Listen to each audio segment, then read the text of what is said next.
Matthew Henry Bible Commentary 2 Kings Book of 2 Kings chapter 4 Great service Elisha had done in the foregoing chapter for the three kings. To his prayers and prophecies they owed their lives and triumphs. One would have expected that the next chapter would tell us what honors and what dignities were conferred on Elisha for this, that he should immediately be preferred at court and made prime minister of state, that Jehoshaphat should take him home with him and advance him in his kingdom. No, the wise man delivered the army, but no man remembered the wise man. Eccle 9:15. Or, if he had preferment offered him, he declined it. He preferred the honor of doing good in the schools of the prophets before that of being great in the courts of princes. God magnified him, and that sufficed him, magnified him indeed, for we have him here employed in working no fewer than 5 miracles. Aye, he multiplied the poor widow's oil, ver 1-7. 2. He obtained for the good Shunammite the blessing of a son in her old age, ver 8-17. 3. He raised that child to life when it was dead, ver 18-27. 4. He healed the deadly pottage, ver 38-41. He fed 100 men with 20 small loaves, ver 42-44. The increase of the widow's oil, 894 BC. 1 Now there cried a certain woman of the wives of the sons of the prophets unto Elisha, saying, Thy servant my husband is dead, and thou knowest that thy servant did fear the Lord, and the creditor is come to take unto him my 2 sons to be bondmen. 2 And Elisha said unto her, What shall I do for thee? Tell me, what hast thou in the house? And she said, Thine handmaid hath not anything in the house, save a pot of oil. 3 Then he said, Go, borrow thee vessels abroad of all thy neighbors, even empty vessels. Borrow not a few. And when thou art come in, thou shalt shut the door upon thee and upon thy sons, and shalt pour out into all those vessels, and thou shalt set aside that which is full. 5 So she went from him, and shut the door upon her and upon her sons, who brought the vessels to her, and she poured out. 6 And it came to pass, when the vessels were full, that she said unto her son, Bring me yet a vessel. And he said unto her, There is not a vessel more. And the oil stayed. 7 Then she came and told the man of God. And he said, Go, sell the oil and pay thy debt, and live thou and thy children of the rest. Elisha's miracles were for use, not for show. This recorded here was an act of real charity. Such also were the miracles of Christ, not only great wonders, but great favors to those for whom they were wrought. God magnifies his goodness with his power. Elisha readily receives a poor widow's complaint. She was a prophet's widow, to whom therefore should she apply, but to him that was a father to the sons of the prophets, and concerned himself in the welfare of their families? It seems the prophets had wives as well as the priests, though prophecy went not by entail, as the priesthood did. Marriage is honorable in all, and not inconsistent with the most sacred professions. Now, by the complaint of this poor woman, 1. We are given to understand, 1. That her husband, being one of the sons of the prophets, was well known to Elisha. Ministers of eminent gifts and stations should make themselves familiar with those that are every way their inferiors, and know their character and state. 2. That he had the reputation of a godly man. Elisha knew him to be one that feared the Lord, else he would have been unworthy of the honor and unfit for the work of a prophet. He was one that kept his integrity in a time of general apostasy, one of the 7,000 that had not bowed the knee to Baal. 3. That he was dead, though a good man, a good minister. The prophets, do they live forever? Those that were clothed with the spirit of prophecy were not thereby armed against the stroke of death. 4. That he died poorer, and in debt more than he was worth. He did not contract his debts by prodigality and luxury and riotous living, for he was one that feared the Lord, and therefore durst not allow himself in such courses. Nay, religion obliges men not to live above what they have, nor to spend more than what God gives them, no, not in expenses otherwise lawful, for thereby of necessity they must disable themselves, at last, to give every one his own, and so prove guilty of a continued act of injustice all along. Yet it may be the lot of those that fear God to be in debt and insolvent, through afflictive providences, losses by sea, or bad debts, or their own imprudence. For the children of light are not always wise for this world. Perhaps this prophet was impoverished by persecution. When Jezebel ruled, prophets had much ado to live, and especially if they had families. 5. That the creditors were very severe with her. 2 sons she had to be the support of her widowed state, and their labor is reckoned assets in her hand. That must go therefore, and they must be bondmen for 7 years. Exodus 21:2, to work out this debt. Those that leave their families under a load of debt disproportionable to their estates know not what trouble they entail. In this distress the poor widow goes to Elisha, in dependence upon the promise that the seed of the righteous shall not be forsaken. The generation of the upright may expect help from God's providence and countenance from his prophets. 2. He effectually relieves this poor widow's distress and puts her in a way both to pay her debt and to maintain herself and her family. He did not say, "Be warmed, be filled," but gave her real help.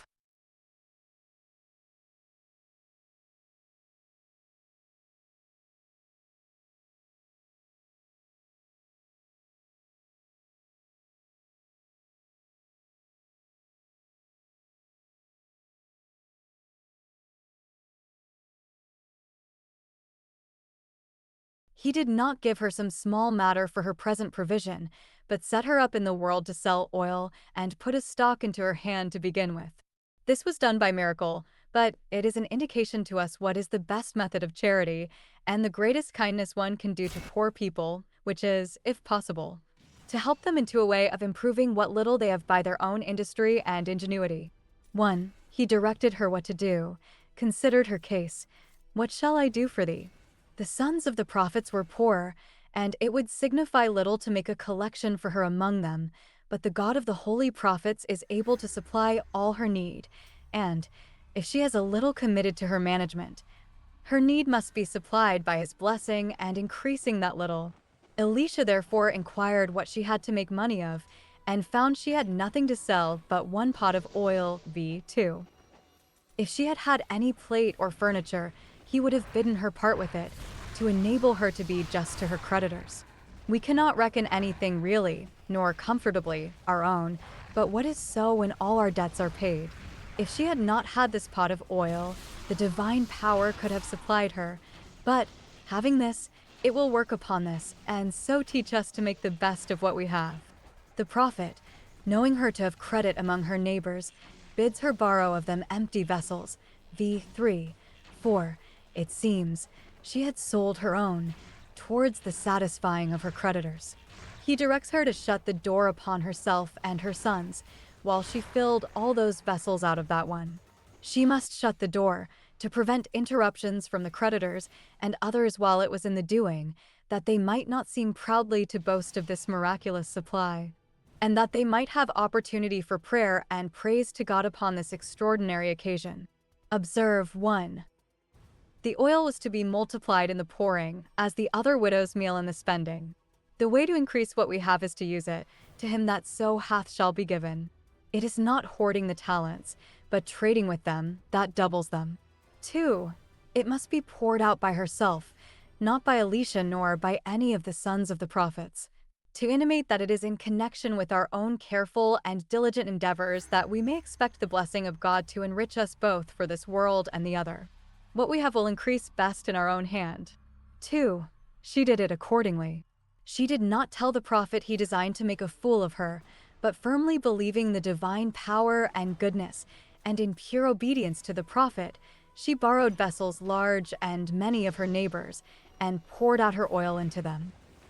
One of her sons was employed to bring her empty vessels, and the other carefully to set aside those that were full, while they were all amazed to find their pot, like a fountain of living water, always flowing and yet always full. They saw not the spring that supplied it, but believed it to be in him in whom all our springs are. Job's metaphor was now verified in the letter. Job 29:6. The rock poured me out rivers of oil. Perhaps this was in the tribe of Asher, part of whose blessing it was that he should dip his foot in oil. Dut 33:24. 3. The oil continued flowing as long as she had any empty vessels to receive it. When every vessel was full, the oil stayed. V. 6. For it was not fit that this precious liquor should run over, and be as water spilt on the ground, which cannot be gathered up again. Note, we are never straitened in God, in His power and bounty, and the riches of His grace. All our straightness is in ourselves. It is our faith that fails, not His promise. He gives above what we ask.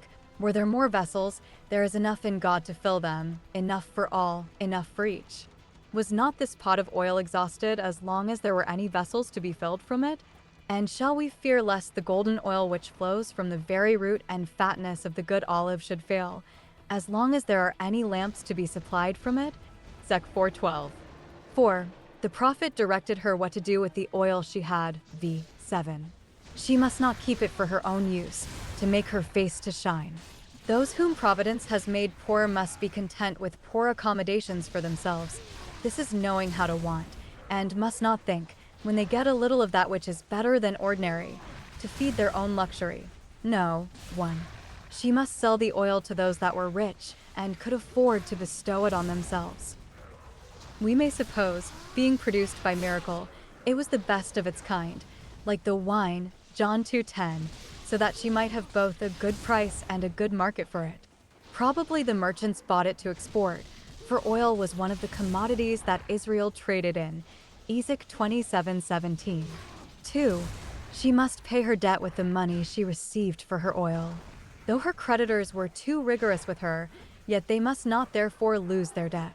Her first care, now that she has wherewithal to do so, must be to discharge that, even before she makes any provision for her children. It is one of the fundamental laws of our religion that we render to all their due, pay every just debt, give every one his own, though we leave ever so little for ourselves, and this, not of constraint, but willingly and without grudging, not only for wrath, to avoid being sued, but also for conscience' sake.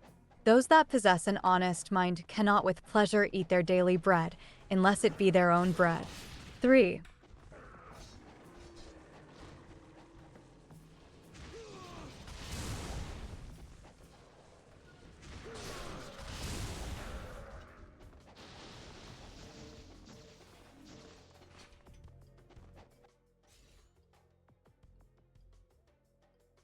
The rest must not be laid up, but she and her children must live upon it, not upon the oil, but upon the money received from it, with which they must put themselves into a capacity of getting an honest livelihood.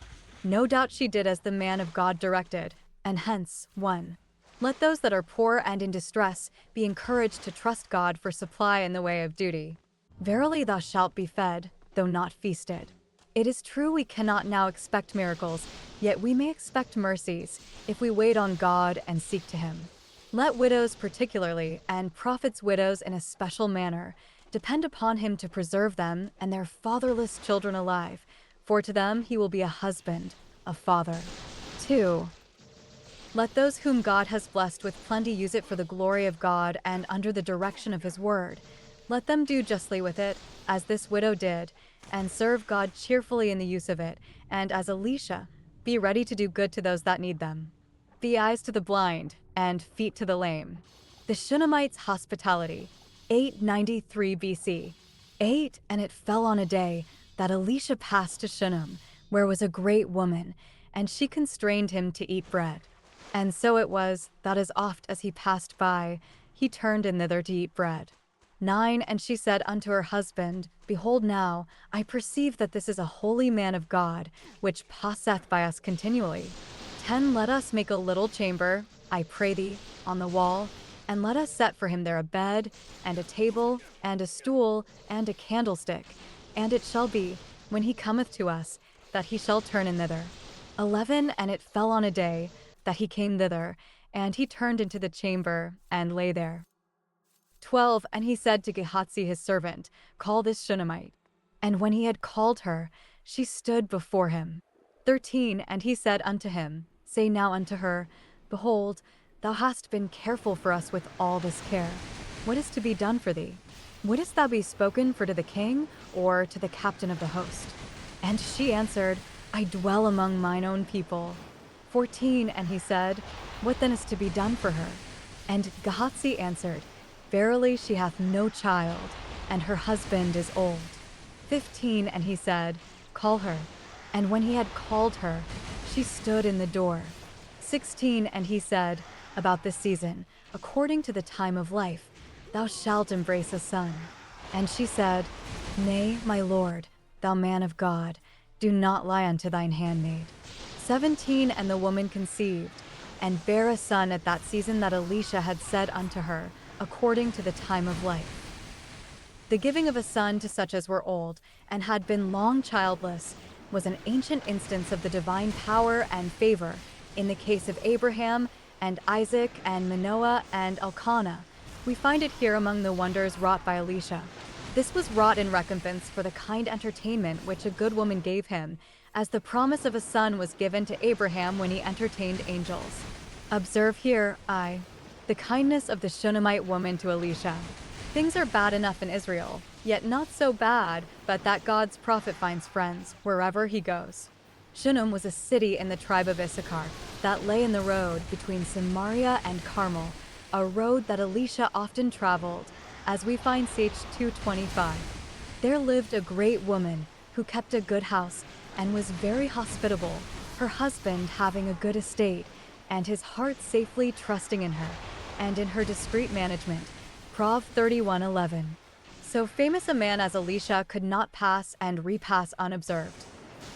Probably he had been accustomed to take some private obscure lodgings in the town, but this pious matron, having notice once of his being there, pressed him with great importunity, and, with much difficulty, constrained him to dine with her.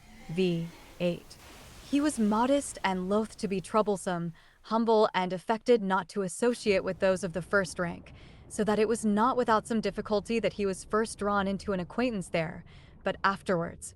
Whenever he went that way in his circuit, he constantly called there.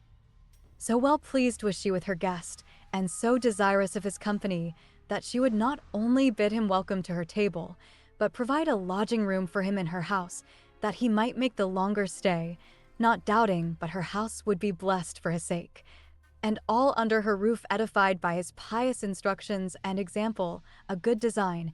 Yet she would not do it without acquainting her husband, would neither lay out his money nor invite strangers to his house without his consent. Asked and obtained. V. 9, 10.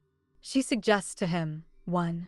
That the stranger she would invite was a holy man of God, who therefore would do good to their family, and God would recompense the kindness done to him. Perhaps she had heard how well paid the widow of Sarepta was for entertaining Elijah. 2. That the kindness she intended him would be no great charge to them. She would build him only a little chamber.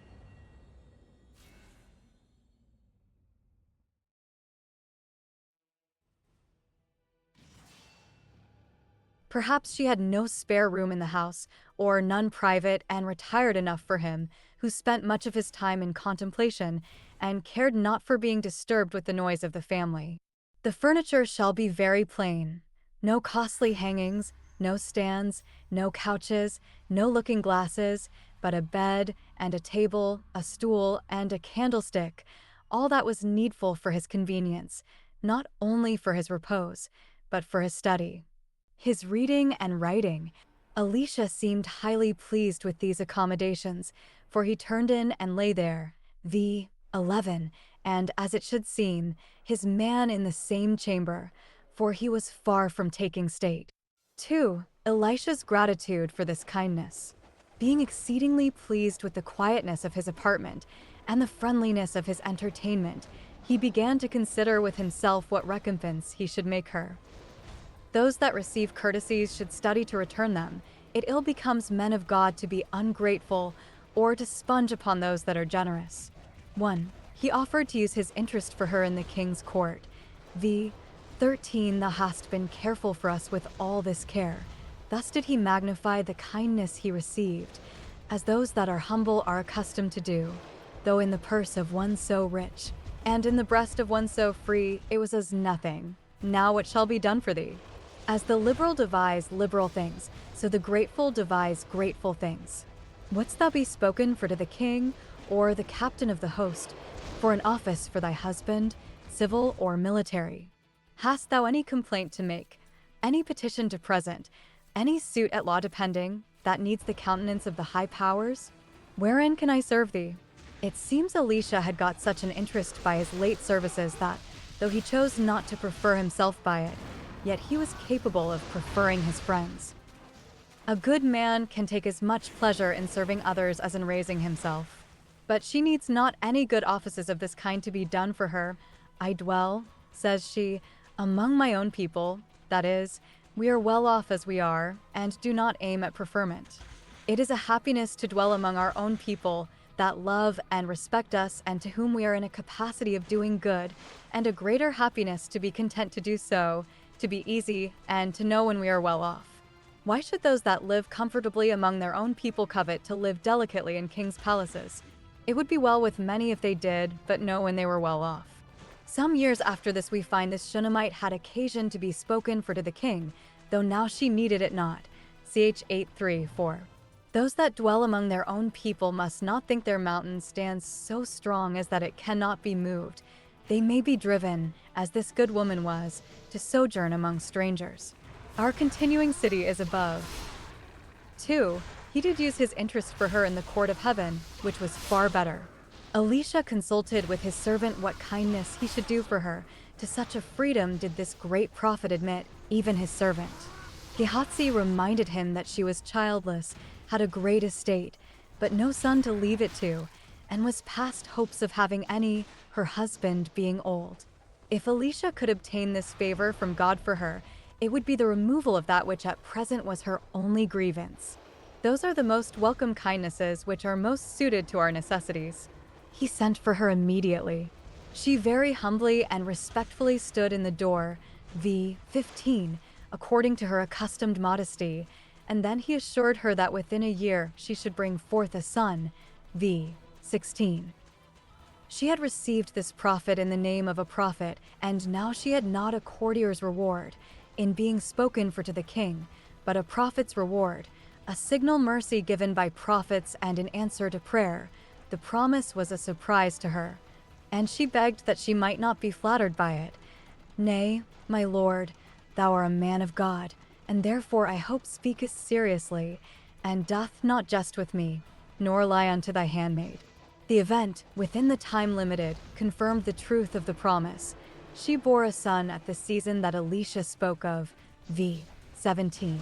God built up her house in reward to her kindness in building the prophet a chamber. We may well imagine what joy this brought to the family. Sing, O barren, thou that didst not bear. The death of the Shunammite son. The Shunammite son restored. 887 BC. 18. And when the child was grown, it fell on a day that he went out to his father to the reapers. 19. And he said unto his father, My head, my head. And he said to a lad, Carry him to his mother. 20. And when he had taken him and brought him to his mother, he sat on her knees till noon, and then died. 21. And she went up, and laid him on the bed of the man of God, and shut the door upon him, and went out. 22. And she called unto her husband, and said, Send me, I pray thee, one of the young men, and one of the asses, that I may run to the man of God, and come again. 23. And he said, Wherefore wilt thou go to him today? It is neither new moon, nor Sabbath. And she said, It shall be well. 24. Then she saddled an ass, and said to her servant, Drive, and go forward. Slack not thy riding for me, except I bid thee. 25. So she went and came unto the man of God to Mount Carmel.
And it came to pass, when the man of God saw her afar off, that he said to Gehazi his servant, Behold, yonder is that Shunammite. 26 Run now, I pray thee, to meet her, and say unto her, Is it well with thee? Is it well with thy husband? Is it well with the child? And she answered, It is well. 27 And when she came to the man of God to the hill, she caught him by the feet, but Gehazi came near to thrust her away. And the man of God said, Let her alone, for her soul is vexed within her, and the Lord hath hid it from me, and hath not told me. 28 Then she said, Did I desire a son of my Lord? Did I not say, Do not deceive me? 29 Then he said to Gehazi, Gird up thy loins, and take my staff in thine hand, and go thy way.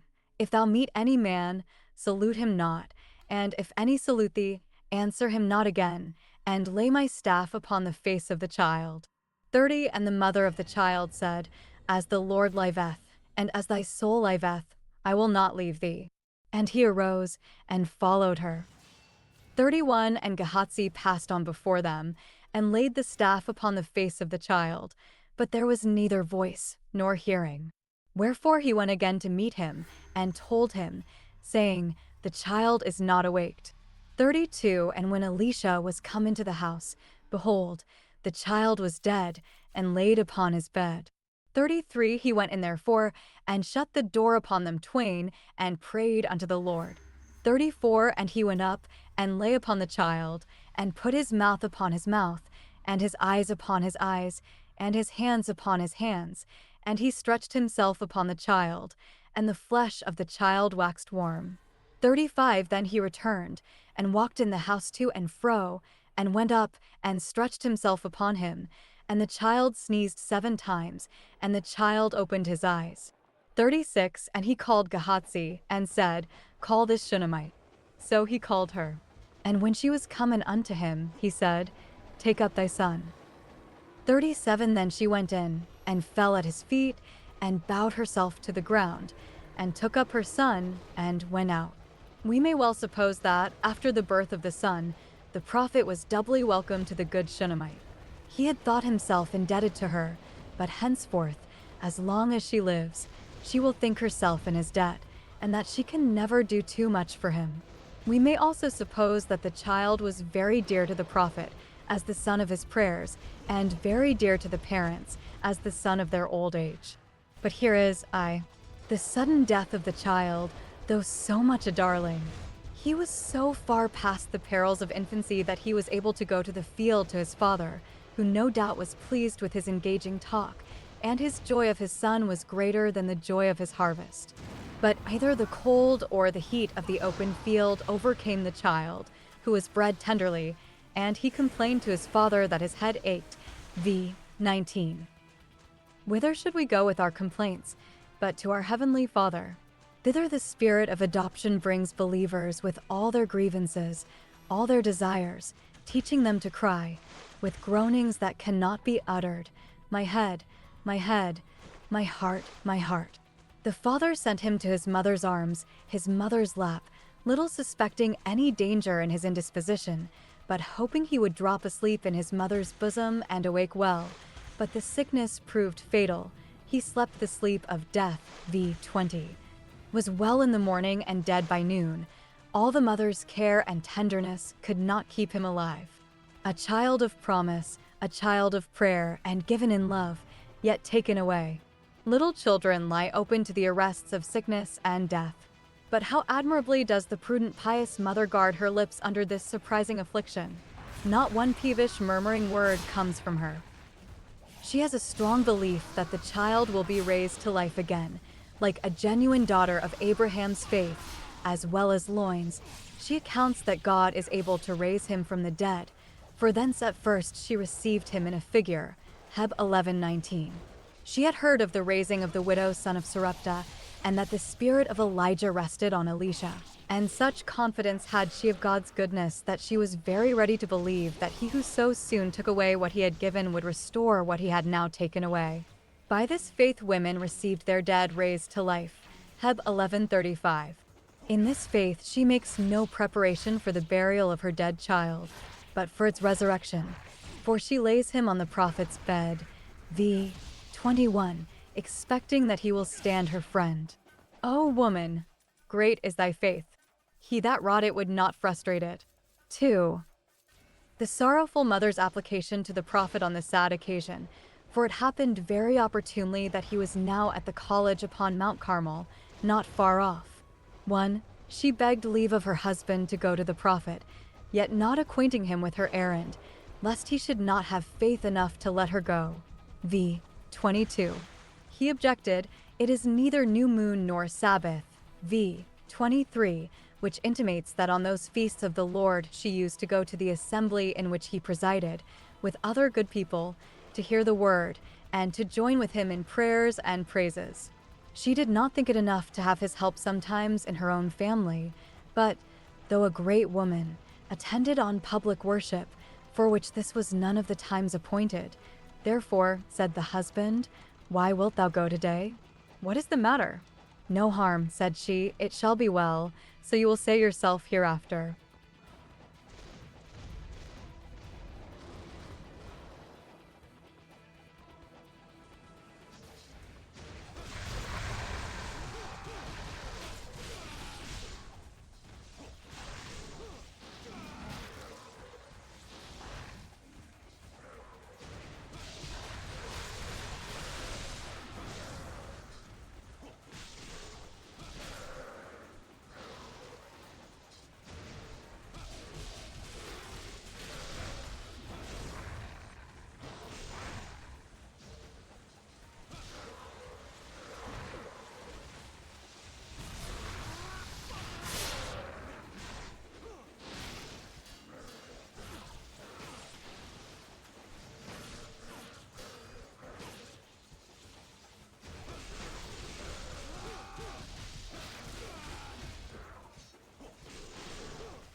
See how this husband and wife vied with each other in showing mutual regard. She was so dutiful to him that she would not go till she had acquainted him with her journey, and he so kind to her that he would not oppose it, though she did not think fit to acquaint him with her business. 2. She made all the haste she could to the prophet. v. 24. And he, seeing her at a distance, sent his servant to inquire whether anything was amiss. v. 25, 26. The questions were particular. Is it well with thee? Is it well with thy husband? Is it well with the child? Note, it well becomes the men of God, with tenderness and concern, to inquire about the welfare of their friends and their families. The answer was general as well. Gehazi was not the man that she came to complain to, and therefore she put him off with this. She said little, and little said is soon amended. PS 39:1. 2. But what she did say was very patient. It is well with me, with my husband. With the child, all well, and yet the child dead in the house. Note, when God calls away our dearest relations by death, it becomes us quietly to say, it is well both with us and them. It is well, for all is well that God does. All is well with those that are gone if they have gone to heaven. And all well with us that stay behind if by the affliction we are furthered in our way thither. 3. When she came to the prophet, she humbly reasoned with him concerning her present affliction. She threw herself at his feet, as one troubled and in grief, which she never showed till she came to him who, she believed, could help her. v. 27. When her passion would do her service, she knew how to discover it, as well as how to conceal it when it would do her disservice. Gehazi knew his master would not be pleased to see her lie at his feet, and therefore would have raised her up. But Elisha waited to hear from her, since he might not know immediately from God what was the cause of her trouble. God discovered things to his prophets as he saw fit, not always as they desired. God did not show this to the prophet, because he might know it from the good woman herself. What she said was very pathetic. She appealed to the prophet. 1. Concerning her indifference to this mercy which was now taken from her, did I desire a son of my Lord? No, thou knowest I did not. It was thy own proposal, not mine. I did not fret for the want of a son, as Hannah, nor beg, as Rachel, give me children or else I die. Note, when any creature comfort is taken from us, it is well if we can say, through grace, that we did not set our hearts inordinately upon it.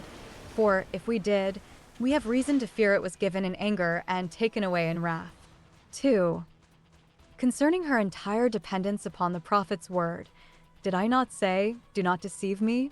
Yes, she did say so. v. 16, and this reflection upon it may be considered either 1. As quarreling with the prophet for deceiving her. She was ready to think herself mocked with the mercy when it was so soon removed, and that it would have been better she had never had this child than to be deprived of him when she began to have comfort in him. Note, the loss of a mercy should not make us undervalue the gift of it. Or 2. As pleading with the prophet for the raising of the child to life again, I said, do not deceive me, and I know thou wilt not. Note, however the providence of God may disappoint us, we may be sure the promise of God never did, nor ever will, deceive us, hoping that will not make us ashamed. 3. The raising of the child to life again. We may suppose that the woman gave Elisha a more express account of the child's death, and he gave her a more express promise of his resurrection than is here related, where we are briefly told, 1. That Elisha sent Gehazi to go in all haste to the dead child, gave him his staff, and bade him lay that on the face of the child. v. 29. I know not what to make of this. Elisha knew that Elijah raised the dead child with a very close application, stretching himself upon the child, and praying again and again, and could he think to raise this child by so slight a ceremony as this, especially when nothing hindered him from coming himself? Shall such a power as this be delegated, and to no better man than Gehazi? Bishop Hall suggests that it was done out of human conceit, and not by divine instinct, and therefore it failed of the effect. God will not have such great favors made too cheap, nor shall they be too easily come by, lest they be undervalued. 2. The woman resolved not to go back without the prophet himself. v. 30. I will not leave thee. She had no great expectation from the staff. She would have the hand, and she was in the right of it. Perhaps God intended hereby to teach us not to put that confidence in creatures that are servants, which the power of the Creator, their master and ours, will alone bear the weight of. Gehazi returns reinfecta, without success, without the tidings of any sign of life in the child. V. 31 The child is not awaked, intimating, to the comfort of the mother, that its death was but a sleep, and that he expected that it would shortly be awaked. In the raising of dead souls to spiritual life, ministers can do no more by their own power than Gehazi here could.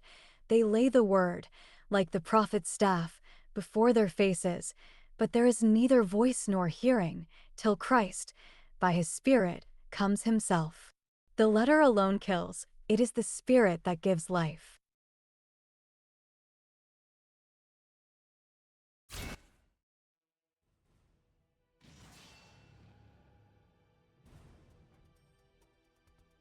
It is not prophesying upon dry bones that will put life into them.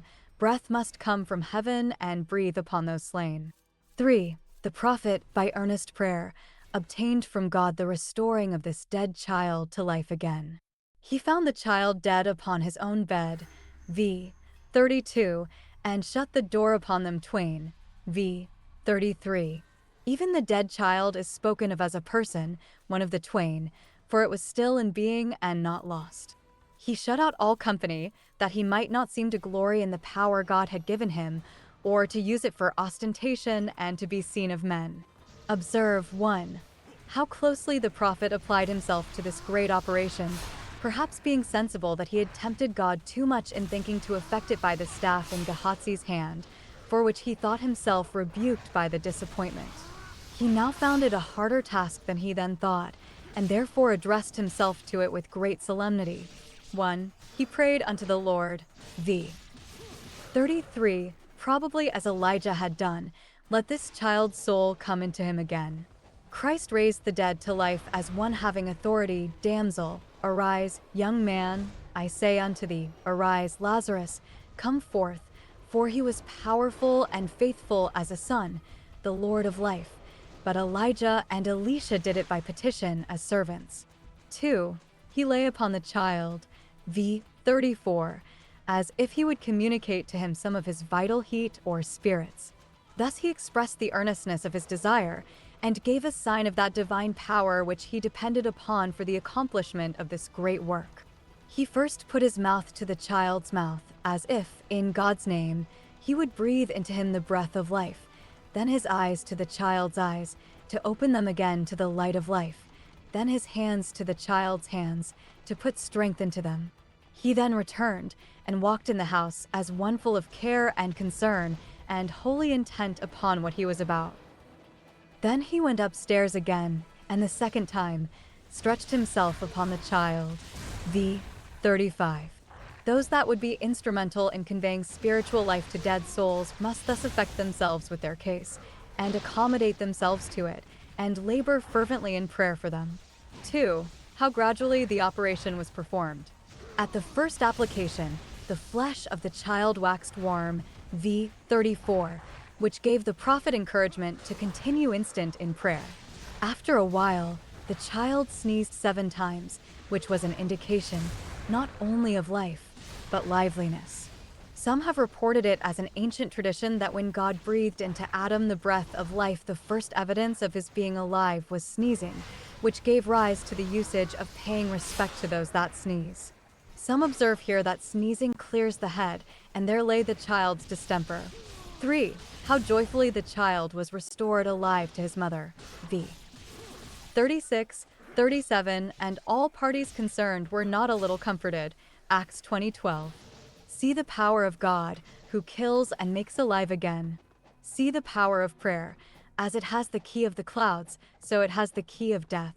See the power of faith, that fixed law of nature, that death is a way whence there is no returning, shall rather be dispensed with than this believing Shunammite shall be disappointed. The miracle on the poisoned pottage, the miracle on the barley loaves. 887 BC. 38 And Elisha came again to Gilgal, and there was a dearth in the land, and the sons of the prophets were sitting before him, And he said unto his servant, Set on the great pot, and seethe pottage for the sons of the prophets. 39 And one went out into the field to gather herbs, and found a wild vine, and gathered thereof wild gourds his lap full, and came and shred them into the pot of pottage, for they knew them not. 40 So they poured out for the men to eat. And it came to pass, as they were eating of the pottage, that they cried out and said, O thou man of God, there is death in the pot. And they could not eat thereof. 41 But he said, Then bring meal. And he cast it into the pot. And he said, Pour out for the people, that they may eat. And there was no harm in the pot. 42 And there came a man from Baal-shalisha, and brought the man of God bread of the firstfruits, 20 loaves of barley, and full ears of corn and the husk thereof. And he said, Give unto the people, that they may eat. 43 And his servitor said, What? Should I set this before 100 men? He said again, Give the people, that they may eat. For thus saith the Lord, They shall eat, and shall leave thereof. 44 So he set it before them, and they did eat, and left thereof, according to the word of the Lord. We have here Elisha in his place, in his element, among the sons of the prophets, teaching them, and, as a father, providing for them, and happy it was for them that they had one over them who naturally cared for their state, under whom they were well fed and well taught. There was a dearth in the land, for the wickedness of those that dwelt therein, the same that we read of, ch. 8:1. It continued 7 years, just as long again as that in Elijah's time. A famine of bread there was, but not of hearing the word of God, for Elisha had the sons of the prophets sitting before him, to hear his wisdom, who were taught, that they might teach others. 2 instances we have here of the care he took about their meat. Christ twice fed those to whom he preached. Elisha was in the more care about it now because of the dearth, that the sons of the prophets might not be ashamed in this evil time, but, even in the days of famine, might be satisfied. PS 37:19.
He made hurtful food to become safe and wholesome. 1. On the lecture day, the sons of the prophets being all to attend, he ordered his servant to provide food for their bodies, while he was breaking to them the bread of life for their souls. Whether there was any flesh meat for them does not appear. He orders only that pottage should be seethed for them of herbs. V. 38. The sons of the prophets should be examples of temperance and mortification, not desirous of dainties, but content with plain food. If they have neither savory meats nor sweet meats, nay, if a mess of pottage be all the dinner, let them remember that this great prophet entertained himself and his guests no better. 2. One of the servitors, who was sent to gather herbs, which, it should seem, must serve instead of flesh for the pottage, by mistake brought in that which was noxious, or at least very nauseous, and shredded into the pottage. Wild gourds they are called. V. 39. Some think it was calaquintida, a herb strongly cathartic and, if not qualified, dangerous. The sons of the prophets, it seems, were better skilled in divinity than in natural philosophy, and read their Bibles more than their herbals. If any of the fruits of the earth be hurtful, we must look upon it as an effect of the curse. Thorns and thistles shall it bring forth unto thee, for the original blessing made all good. 3. The guests complained to Elisha of the unwholesomeness of their food. Nature has given man the sense of tasting, not only that wholesome food may be pleasant, but that which is unwholesome may be discovered before it comes to the stomach. The mouth tries meat by tasting it. Job 12:11. This pottage was soon found by the taste of it to be dangerous, so that they cried out, "There is death in the pot." v. 40. The table often becomes a snare, and that which should be for our welfare proves a trap, which is a good reason why we should not feed ourselves without fear. When we are receiving the supports and comforts of life, we must keep up an expectation of death and a fear of sin. 4. Elisha immediately cured the bad taste and prevented the bad consequences of this unwholesome pottage. As before he had healed the bitter waters with salt, so now the bitter broth with meal. v. 41. It is probable that there was meal in it before, but that was put in by a common hand, only to thicken the pottage. This was the same thing, but cast in by Elisha's hand, and with intent to heal the pottage, by which it appears that the change was not owing to the meal, that was the sign only, not the means, but to the divine power. Now all was well, not only no death,